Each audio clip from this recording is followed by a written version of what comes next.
बिस्मिल्लाहिर्रहमानिर्रहीम, अस्सलाम वालेकुम जी। जीएचक्यू के मुतालिका बड़ी खबर, कश्ती में सुराग, जनरल आसिफ मुनीर के दो करीबी दोस्त, दोनों मोशन लॉन्च, दोनों की बातों में तजाद लेकिन सोच में बड़ी क्लैरिटी है। जनरल आसिफ मुनीर 2026 में इस हुकूमत को खत्म कर रहे हैं। एक तरफ से ये खबर आ रही है, यानी इससे मुतालिक जो है ना वो बातचीत की जा रही है। एक अहम तरीन करीबी दोस्त इससे मुतालिक बात कर रहा है, जबकि दूसरा अहम तरीन करीबी दोस्त जो कि वज़ारत उज़्मा का भी उम्मीदवार है, वो शहबाज शरीफ के साथ पिंगे बढ़ा रहा है। तो क्या ये स्टिक एंड कैरेट पॉलिसी है, असल में कंफ्यूजन है, या बहुत जीएचक्यू बहुत क्लियर है हो क्या रहा है, इसके ऊपर बात करेंगे। इसके अलावा आज काफिले चले, बहुत जुल्म हुआ, जबर हुआ, खड़े रहे, जमान पाक में पहुंच गए हैं और आज ये बता दिया कि इमरान खान अगर एक छोटी सी यानी कॉल दिए बगैर अगर पूरे सिस्टम को हिला सकता है तो आज ये मंजरनामाबाजी हो गया कि 8 फरवरी को होने के वाला है। काफिलों के साथ क्या कुछ हुआ, जो तहरीक तहफ़्फ़ुज़ यानी पाकिस्तान के जो लोग हैं, किस किस को अगवा करने की कोशिश की गई और किस किस का मुंह बंद करने की काफिले यानी कि इस पूरी एक्सरसाइज के दरमियान किस किस को अगवा करने की कोशिश की गई, ये भी बहुत दिलचस्प होते आ रहा है। जमान पाक में इस वक्त क्या हो रहा है, इसके ऊपर भी तफसीलन बात करेंगे। इसके अलावा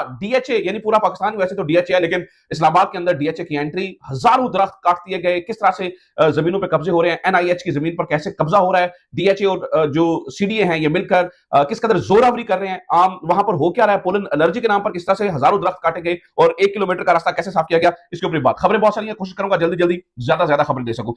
हम बात करते हैं महमूद खान अचकज़ई और अल्लामा राजा नासिर हुसैन से आगाज करते हैं, उनके साथ क्या, बल्कि इससे भी पहले ये जो 2 मोशन लॉन्च हुए हैं इनकी बात कर लेते हैं, फिर उसके बाद अल्लामा राजा नासिर अब्बास और जो महमूद खान अचकज़ई के साथ हुआ उसकी बात करते हैं। नाज़रीन ये खबर सुनिए, ये बहुत इंपॉर्टेंट खबर है। खबर मुजम्मिल सोहरावर्दी के साथ एक शख्सियत बैठी हुई थी, मोहसिन बेग, ये पहला मोहसिन जिसकी मैं बात कर रहा हूं। मोहसिन बेग ये आर्मी चीफ के इंतहाई करीबी साथी हैं, मैं इनका बहुत दफा तारुफ करवा चुका हूं, तो मुझे मालूम है कि जो मेरे व्यूअर्स हैं उन्हें वो ये समझते हैं, उन्हें वो जानते हैं कि मोहसिन बेग कौन है। तो मोहसिन बेग जो कि आर्मी चीफ का बहुत करीबी साथी है, दोस्त है, वो ये कहता है कि मुजम्मिल सोहरावर्दी ने सवाल किया कि हुकूमत 2026 निकाल जाएगी।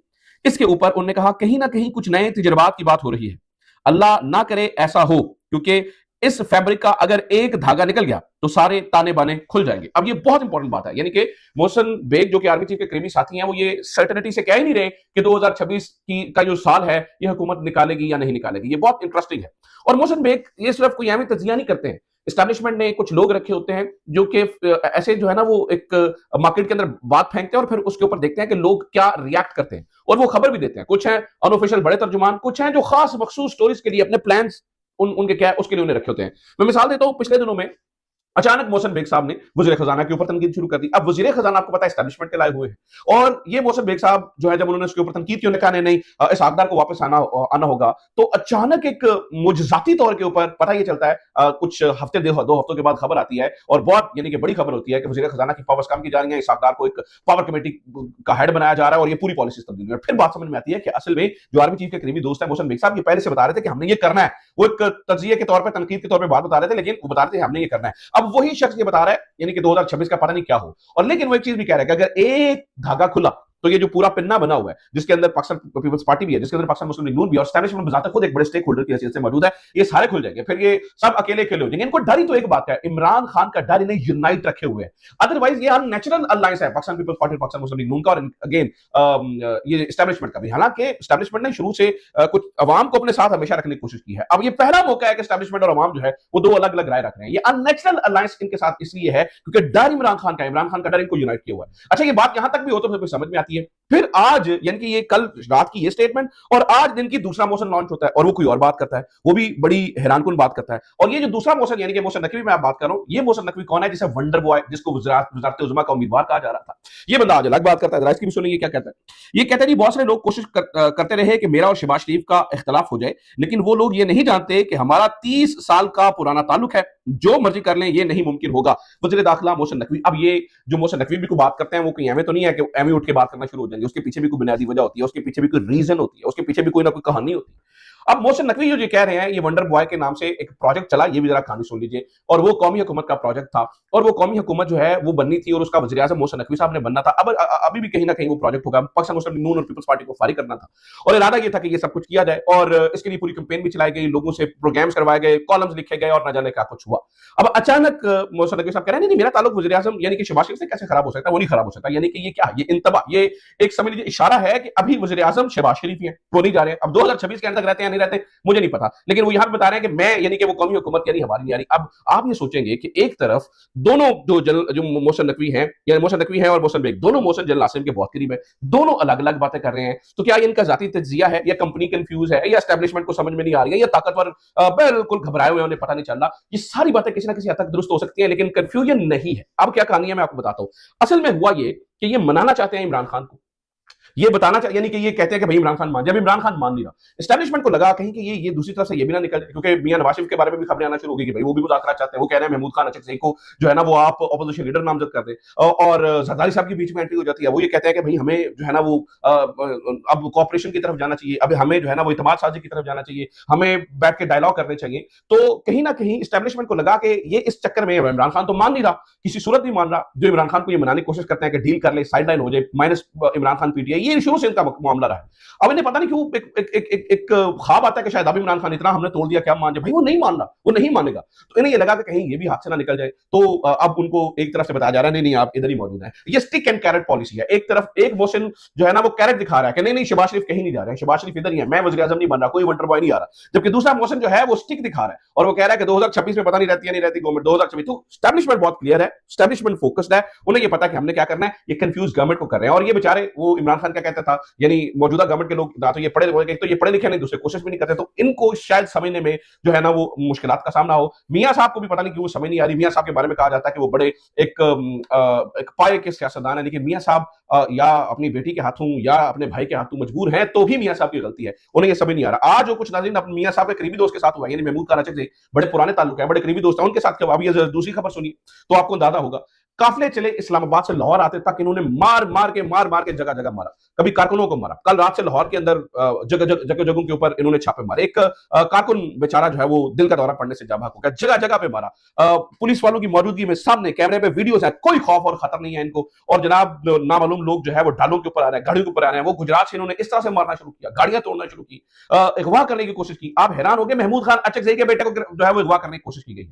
और अभी मेरे सामने एक इत्तला पड़ी है, पता चला कि अल्लामा राजा नासिर अब्बास के बेटे को अगवा कर लिया गया है। अब उसकी गिरफ्तारी होगी नहीं, डालेंगे नहीं, अब ये भी इत्तलात आ रही है। अब ये जो दोनों बंदों के साथ इस तरह से करने की कोशिश हुई, जो अगवा करने की कोशिश की गई, इसका क्या मकसद है? अब मजलिस वादुल मुस्लिमीन के बहुत से लोग आज जिन्होंने उठाए हैं, गिरफ्तार किए हैं, अगवा किया, व्हाट्सएवर जो भी आप नाम देना चाहते हैं। अब ये दोनों शख्सियत को पैगाम देने की कोशिश की जा रही है कि आप इमरान खान से पीछे हट दें, वरना अदरवाइज आपको उस जगह पे हिट किया जाएगा जहां पे आपको सबसे ज्यादा तकलीफ होगी। अब हमारे जो फैसला साज हैं, वैसे तो इनकी बड़ी रिसर्च होती है, बड़ी तहकीक होती है, बड़े समझदारी मतलब बड़े अकलमंद लोग हैं, लेकिन इन्हें शायद इस बात का अंदाजा नहीं है कि ये जिन दोनों बंदों को ब्लैकमेल करने की कोशिश कर रहे हैं बच्चों के नाम के ऊपर, वो दोनों बंदे बड़े अलग सोच और नजरिए के लोग हैं। यानी कि आप देखें, महमूद खान अचकज़ई एक अलग पोल का आदमी है, अल्लामा राजा नासिर अब्बास एक अलग पोल के आदमी है, लेकिन दोनों के अंदर मुश्तरक चीज यह है कि जिसके ऊपर डट जाते हैं, खड़े हो जाते हैं। तो इन्होंने इमरान खान से दोस्ती का, इमरान खान से वफा का समझ लीजिए हल्फ उठा लिया। अब वो महमूद खान अचकज़ई को लगता है कि इमरान खान भी, क्योंकि महमूद खान अचकज़ई शुरू से एंटी एस्टैब्लिशमेंट सियासत की, किसी कोई जमाना था कि ये बड़े मुखालिफ थे, बल्कि इमरान खान के क्लिप बड़ा वायरल हुआ था जिसमें वो चादर लेके वो ये कर रहे। आज वही महमूद खान अचकज़ई सिर्फ और सिर्फ मुल्क के लिए, और वही इमरान खान वो मुखालफत भुला के मुल्क के लिए, बल्कि मुझे लगता है कि महमूद खान अचकज़ई ने भी अपना काद बड़ा किया और उन्होंने कहा कि नहीं, माजी की मुखालफत खत्म की जाए और मुल्क के लिए। आज नाज़रीन ये ज़मान पाक के अंदर मौजूद है, यानी कि और तो और आप इनका इतना खौफ देखिए कि दाता दरबार को बंद कर दिया गया, कंटेनर लगा दिए, कोई वहां नहीं जा सकता, जमान पाक नहीं पहुंचने दे रहे थे, वहां पे बंद किया हुआ था, जोर जबरदस्ती धक्कम पेड़ से आज अभी वो जमान पाक में मौजूद है। अब इस सूरत हाल के अंदर आप एक चीज का नाज़रीन जवाब दीजिए, व्हाट डू यू थिंक इस सूरत हाल के अंदर मुज़ाकरात हो सके? एक तरफ ये कह रहे हैं जी मुज़ाकरात करने हैं, और दूसरी तरफ कॉन्फिडेंस बिल्डिंग मेजर यानी कि इस तरह से किया जा रहा है कि यानी कि आपने डंडे मार मार के उनको यहां पर लेके आ रहे हैं और आपने उनके बच्चों को अगवा करने की कोशिश कर रहे हैं, आप उनकी गाड़ियां तोड़ रहे हैं, आप उनको गालियां दे रहे हैं। एक जगह मैं वीडियो देख रहा था, उसके ऊपर अल्लामा राजा नासिर अब्बास बड़े मुद्दबाना कह रहे हैं कि मैंने नमाज पढ़नी है, मुझे तो कहते हैं होगी। आगे से खड़ा एक 2 टके का एसएचओ कहता है हो गई थोड़ी नमाज। भाई कैसे हो गई? तुम अल्लाह से मोहर लगवा के लेके आए हो, कभी नमाज होगी? यानी कि तुम्हारे पास क्या इख्तियार है? यानी कि ऐसी बेहुदगी नाज़रीन आज मचाई गई है कि अल्लाह की पनाह, इस कदर इन्हें डर नहीं लगता। अब वो असदुल्ला खान हमारे दोस्त, उन्होंने बड़ी जबरदस्त मिसाल दी। कहते हैं कमजोर सा आदमी पहलवान पे चढ़ा था, उसे मारी भी जा रहा था, रोई भी जा रहा था, मारी भी जा रहा था, रोई भी जा रहा था। तो किसी ने पूछा भाई तू मार भी रहा है पहलवान को और तू भाई रोई भी जा रहा है, क्या तो तू रो क्यों रहा है? मार भी रहा है और रो भी रहा है। कहता है मैं इसलिए रो रहा हूं, मार तो मैं इसलिए रहा हूं कि मेरे साथ वैर है, रो मैं इसलिए रहा हूं कि जब ये पहलवान उठेगा तो इसने मुझे छोड़ना नहीं, इसलिए मैं रो रहा हूं। इनका भी हिसाब यही है। असदुल्ला खान बड़ी शानदार मिसाल, इनका भी हिसाब यही है, मार रहे हैं और साथ में रो भी नहीं। इमरान खान आ जाएगा तो छोड़ेगा नहीं, इमरान खान आ जाएगा तो तुम अभी क्या कर रहे हो? तुम ये जो जातियां जो जुल्म और जबर कर रहे हो ये क्या है भाई? और फिर रोना ये देखिए, इमरान खान आ जाएगा तो हमारे साथ ये कर देगा, गारंटी दे दे, इमरान खान हमारे साथ ये नहीं करेगा। इमरान खान की गारंटी कौन थी? इमरान खान की गारंटी कौन? भाई तुमने उसके साथ किया क्या? देखिए आपने उसकी बेगम की माहवारी तक अदालतों में डिस्कस की है, फिर कहते हो इमरान खान गारंटी दे दे इमरान खान की। तो भाई तुम आज जो तुम कर रहे हो, चलो अब जो जुल्म तुमने करना था कर लिया, अभी रुक जाओ, नहीं रुक रहे और फिर गारंटियां मांगते हैं, भाई गारंटी दे दे इमरान खान की गारंटी को नहीं दे सकता। ऐसे बंदे, इतना किसी बंदे के साथ जुल्म हुआ हो और जबर हुआ हो और आप उसे कहें कि जनाब कौन देगा उसकी गारंटी? यानी कि जो भी बंदा देगा वो देखेगा यार इसके साथ इन्होंने इतना जुल्म जबर किया है, ज्यादती की है यार। दुश्मनों में, लड़ाइयों में भी हमारा तो कल्चर ऐसा है कि आप बहनों और बेटियों को छोड़ देते, तो आपने बहनों और बेटियों तक को नहीं छोड़ा, आपने उसकी बहनों को बालों से पकड़कर खींचा सड़क के ऊपर, आपने उसकी बीवी की माहवारी तक डिस्कस की अदालत के अंदर, वो जेल में है पिछले 2 साल से, तो आप और क्या एक्सपेक्ट करते हैं? फिर आप उससे गारंटियां मांगते हैं। बहरहाल बात मैं इस बारे में करूंगा तो मैं थोड़ा सा ज्यादा इस पर बोल जाऊंगा, वक्त कम है, खबरें मैंने आपको कहा था कि ज्यादा देनी है। अगली तरफ बढ़े जनाब, हिसाब तो यह है कि आपका इमरान खान के बगैर गुजरा, आप कहते हैं नाम ना लिया जाए। रोज रात के 8 बजे से लेकर 10 बजे तक के टॉक शोज और इंक्लूडिंग डीजीआई एसपीआर की प्रेस कॉन्फ्रेंस इमरान खान के नाम के बगैर नहीं होती है, इमरान खान के जिक्र के बगैर नहीं होती है। कहते हैं इमरान खान मोस्ट रेलेवेंट आदमी है इस कौम के लिए, उसका मेन कौम का बच्चा बच्चा जो है ना वो इमरान खान का नाम सुनना चाहता है। रोज का 18,000 वोटर, नाज़रीन एवरी सिंगल डे 18,000 वोटर नया रजिस्टर हो रहा है। 2000 अगले यानी कि 2027 के इलेक्शन तक या 2028 के या 2029 के इलेक्शन तक, वैसे तो उससे बहुत पहले इलेक्शन हो जाएंगे मुझे लगता है, अगर, लेकिन बहरहाल तब तक भी बात जाती है 1.5 करोड़ नया वोटर रजिस्टर्ड हो चुका होगा और वो इमरान खान का वोटर है। आज जो जनरेशन बात करते हैं ना जेन जी की, जनरेशन अल्फा की, वो इमरान खान की वोटर है। तो आप बेबी बूमर्स या बूमर्स, आप जो है वो इसी चक्कर में पड़ रही है। खैर खबर आगे बढ़ाते हैं, बहुत इंपॉर्टेंट खबर एक और है, और वो खबर ये है कि नाज़रीन डीएचए, हर चीज डीएचए में आई जा रही है। इस्लामाबाद के अंदर डीएचए दाखिल हो गया। इस्लामाबाद सीडीए के अंदर आता था, कैपिटल डेवलपमेंट अथॉरिटी, मेरे ख्याल से सीडीए का यही मुखफ़फ़ है, लेकिन अब ये डीएचए भी ले आए हैं। और चलो डीएचए तो लेके आते हैं, जैसे भी उन्होंने जो कुछ किया वो जो कुछ कर ही रहे हैं। एक यहाँ का जो सीडीए का चेयरमैन है वो एक रंधावा साहब है, तमाम एंकर्स उनके खिलाफ, वो कहते हैं जी पूरी जिंदगी शहबाज शरीफ हमेशा ब्यूरोक्रेट्स को दबा के रखा है, जब सीएम पंजाब था इससे डर जाता है, इससे इसके आगे नहीं बोलता। उसकी वजह यह है कि भाई अगलों के ऊपर सीधा बड़ों का हाथ है, वो डील शील होकर जैसे भी अगला डीएचए लेके आ रहा है, डीएचए डायरेक्टली आपको पता कौन ऊपर भाई लोग इन्वॉल्व होते हैं, तो वो सारी बातों की मान रहा है, तो उसके ऊपर यानी एक अर्दली वज़ीर आज़म की क्या ही औकात होती है कि वो फिर अगलों के बंदे को कुछ कहे। और नाज़रीन जो कुछ जो जो दुखी दिल से मुझे बताना पड़ता है, दरख्त काट दिए गए हैं। एजाज सैयद ने बड़ी बड़ी जो है ना वो एक एक्सक्लूसिव खबर दी है, वो बता रहे हैं कि NIH national institute of health की तकरीबन 1 किलोमीटर लंबी जमीन से दरख्त काट दिए गए हैं। वो कहते हैं जी सीडीए ने हमें कब्जा दिलवा दिया है, उनकी खरीदी हुई जमीन पे सीडीए ने डीएचए के लिए कब्जा दिलवा दिया। सड़क खुलनी है भाई, यहाँ पे सड़क आनी है तो डीएचए के लिए सारा कुछ हो रहा है, पूरा मुल्क डीएचए बना हुआ है, तो डीएचए हर जगह हो रही है। और मतलब मैं वो दुखी वीडियोस देख रहा हूँ कि दरख्त कट रहे हैं, परिंदे उड़ रहे हैं, फजा में सोगवारी है, लेकिन किसी को घंटा फर्क नहीं पड़ रहा, कोई एक स्टेटमेंट नहीं है। और जब ये रोड शोड बन रही है, सारा कुछ हो रहा है और डीएचए के लिए दरख्त काटे जा रहे हैं, एफडब्ल्यू यानी कि फ्रंटियर वर्क्स ऑर्गेनाइजेशन, वो एफडब्ल्यू के लोग भी वहां पे मौजूद है, वो भी आपको पता है कि किन के बंदे हैं और कहां से आते हैं और किधर को जाते हैं, ये भी आपको अंदाजा ही है। तो ये सारी चीजें वहां पर हो रही हैं और पूरे मुल्क को जो है वो डीएचए बनाया हुआ है और चीजें जो है वो इस तरह से चल रही है, जो कि ऑब्वियसली बड़ी ही अफसोसनाक सूरत हाल है और बड़ा ही जो है ना वो मुझे इसके ऊपर यकीनी तौर पर परेशानी है। बहरहाल दूसरी तरफ आप ये है कि अंजुमन बाहमे सताइशी चल रही है, वज़ीर आज़म साहब इसके ऊपर क्या ही करेंगे। वज़ीर आज़म साहब को दिन रात यही यानी उनको फुर्सत नहीं मिलती कि वो कोई एक ऐसा लम्हा नहीं होता, कोई ऐसी तकरीब नहीं होती जिसमें वो फील्ड मार्शल की तारीफ ना करें। जनरल आसिफ पहला वज़ीर आज़म आया है जिसने इतना ऑन एयर जो है ना अपने आर्मी चीफ का नाम जपा है, जितना मौजूदा वज़ीर आज़म मियां मोहम्मद शहबाज शरीफ करते हैं। एक बार फिर से आज उन्होंने फील्ड मार्शल की तारीफों के पुल बांध दिए और चीजें इस तरह से करते हैं। दूसरी तरफ नाज़रीन हालात बड़े खराब हो रहे हैं। अब ये आखिरी खबर आपके सामने रख लूं, हालात बहुत ज्यादा खराब हो रहे हैं। पाकिस्तान तहरीक इंसाफ और इनके दरमियान सूरत हाल बहुत गड़बड़ है और आज जो कुछ उन्हें पंजाब में किया उसके ऊपर सुहेल खान अफरीदी ने जो बात की है वो भी बहुत ही खौफनाक बात है। वो जरा उन्होंने जो कहा वो जरा सुन लीजिए, फिर आपको अंदाजा होगा कि कहां तक सींग फंस चुके हैं।